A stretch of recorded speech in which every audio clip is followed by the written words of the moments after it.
Welcome back to the BookEnds YouTube channel. I'm James McGowan. I'm Jessica Faust. We are literary agents who have taken our popular blog to YouTube to discuss all things publishing, and today we are talking about trigger warnings in queries. So we've been combing through our YouTube comments lately, and we've got a lot of great ones that are giving us good videos. So this one comes from a commenter, Daryl Roy, and they Thanks, asked if, Daryl. yes, thank you, Daryl. They asked if we should include trigger warnings in queries, and if so, what kind? So if you don't know, a trigger warning is basically a short line that is telling the reader what kinds of content would be included in the book. They usually will warn the agent of or editor of something that is potentially harmful to mental health or anything along those lines.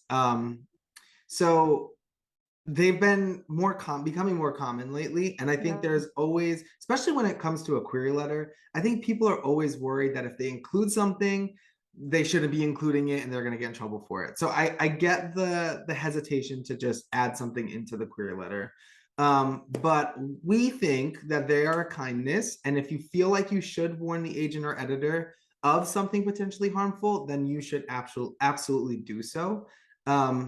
It really is a decision that is up to you to include. Yeah, it's a choice, not a requirement. And I'd be curious. I don't see a lot of them in the queries I get.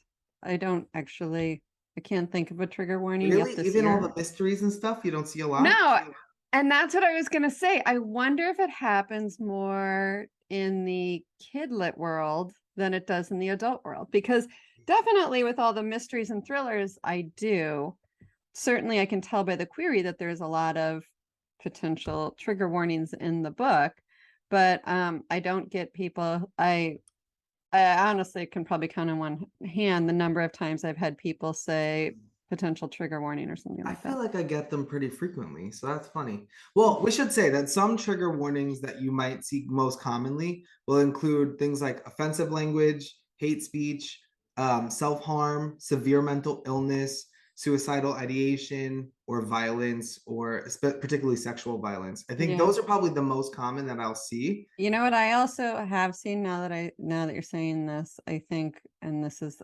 obviously adult fiction, are miscarriages come Yeah, up too sometimes. yeah, So I've seen miscarriages, and I've also seen violence against children. That's one that I mm-hmm, see a lot. But mm-hmm. then again, this is terrible. But then again, my MSWL says I love a good missing child story. So maybe that's why I see them. That sounds terrible. I had a conversation with an author once. I had to be like, I'm not crazy. It's just, it's the genre. No, I get But it. maybe that's it Yeah. too. Like there's different expectations for the genre. I feel like they might be common in romance where a lot of those heavier topics for a long Mm. time weren't included.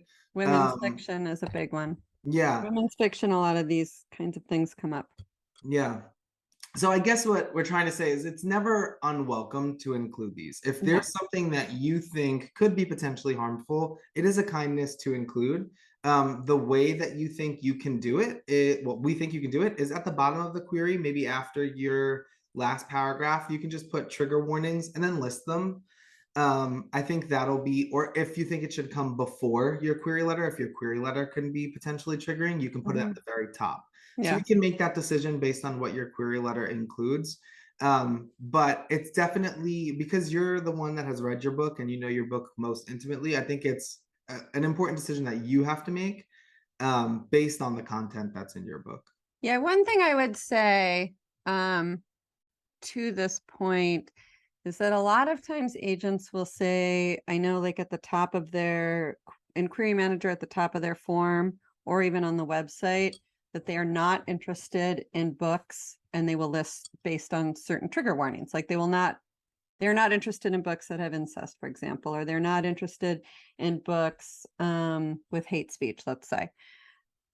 Then don't send yours if that is in your book. I think that we're talking about the kindness of a trigger warning. We see a lot of people who ignore our query requests or even our genres just to try to get the query Yeah. to us. But if your book has those things, then definitely don't include the trigger warning, but send it anyway. Do not pick another agent if your book contains those things. That agent or editor is telling you what their triggers are. Be respectful of that. Respectful, yeah.